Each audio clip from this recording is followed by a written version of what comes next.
وما أرسلناك إلا رحمة للعالمين صدق الله العظيم. கண்ணியத்திற்குரிய இங்கு சமாதித்திருக்கும் எங்களுடைய ஸ்ரீநாயகம் அவர்களே மற்றும் இங்கே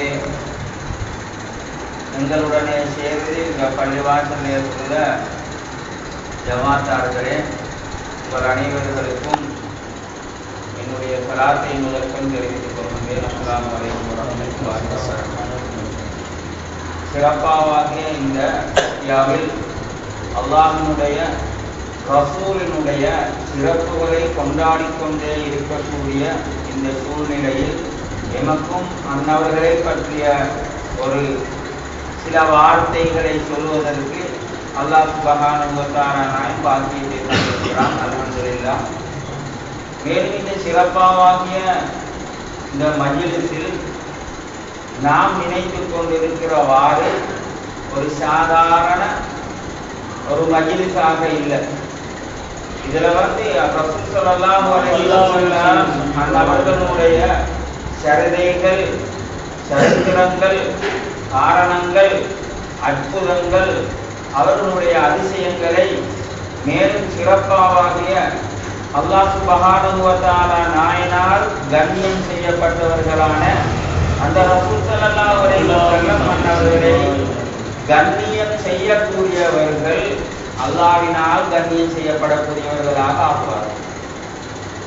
யார் ரசூல் ஸல்லல்லாஹு அலைஹி வஸல்லம் அவர்களை கண்ணியம் செய்கிறார்களோ உங்களுடைய ஊடு வாசல்களிலேயும் இருக்கக்கூடிய மனைவி, மக்கள், உற்றார், பெற்றார் அனைவர்களுக்கும் அல்லாஹ்வுடைய ரஹ்மத்து கிடைக்கும்.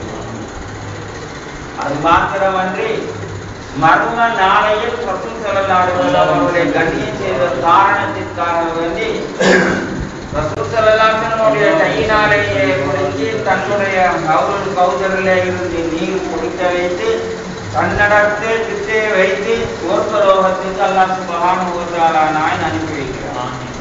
இப்பேற்பட்ட ஒரு மஜ்லிஸ் தான். இதை விட இன்னும் நிறைய இந்த மஜ்லிஸில் செல்ல வேண்டி இருக்கிறது.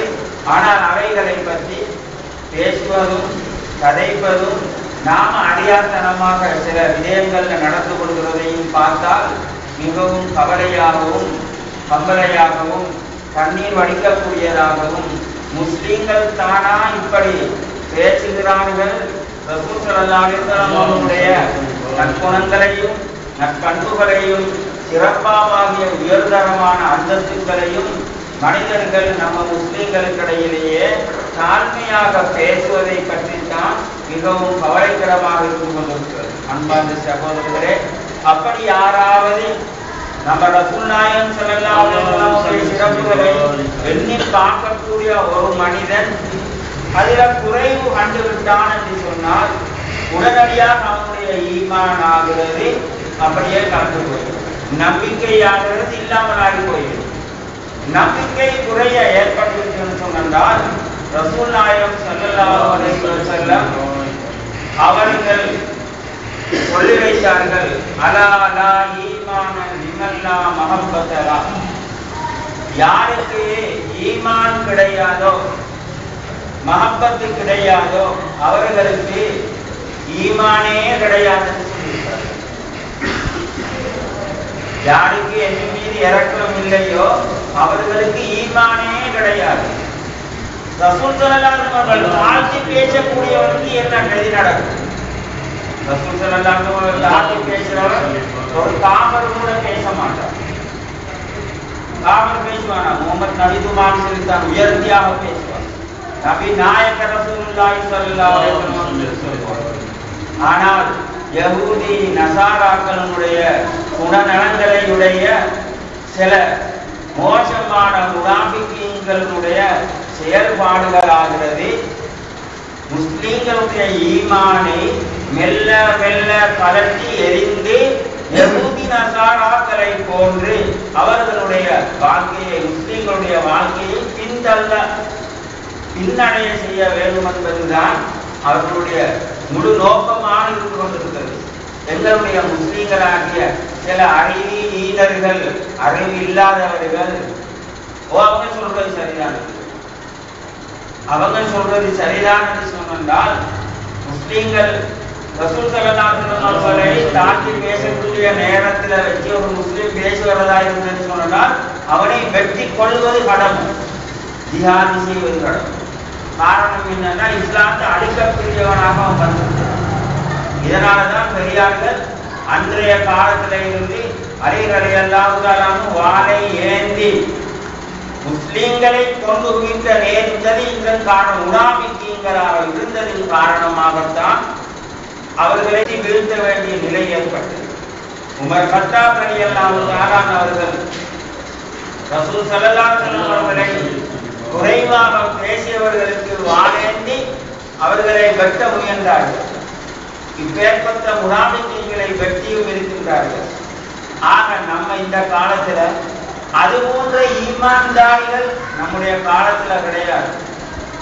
உண்மையான முறையில தீனுக்காக வேண்டி மார்க்கத்துக்காக வேண்டி உழைக்கக்கூடியவர்கள், அல்லாஹ்வுக்காக வேண்டியும் அவனுடைய ரசூலுக்காக வேண்டியும் உழைக்கக்கூடியவர்கள் ரொம்பவும் குறைச்சலாகி வைத்தார்கள்.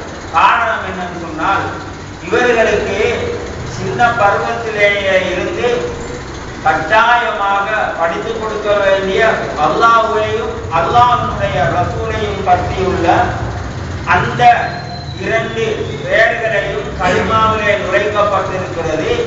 இந்த கலிமாவினுடைய வாழ்க்கையில கலிமாவினுடைய சிறப்புல கலிமாவை அதிகமாக நல்ல முறையில மனிதனுடைய மத்தியில சின்ன வயதிலேயே இருந்து முதலாவது சாத்தியத்துக்கு வருவாங்க, இரண்டாவது குருதாவுக்கு வருவாங்க.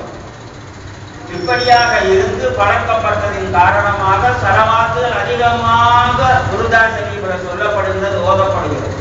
ஈமான் அவர்களிடத்திலே இருந்து ராத்தீபில் அவர்கள் கலந்து கொண்டார்கள்.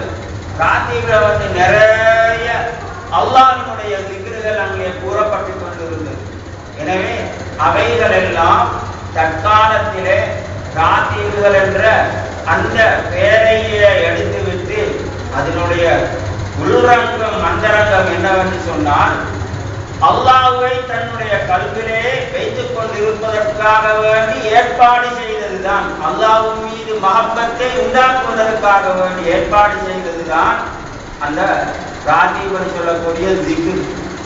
ரசூல் ஸல்லல்லாஹு அலைஹி வஸல்லம் அவர்களை பற்றிய ஸலவாத் அதிகமாக ஓத வேண்டும், பழக்க வேண்டும், சின்ன வயதிலேயே இவைகளை ஊட்ட வேண்டும் என்பதற்காக வேண்டி குருதா ஷரீஃபை ஏற்பாடு செய்யப்பட்டது.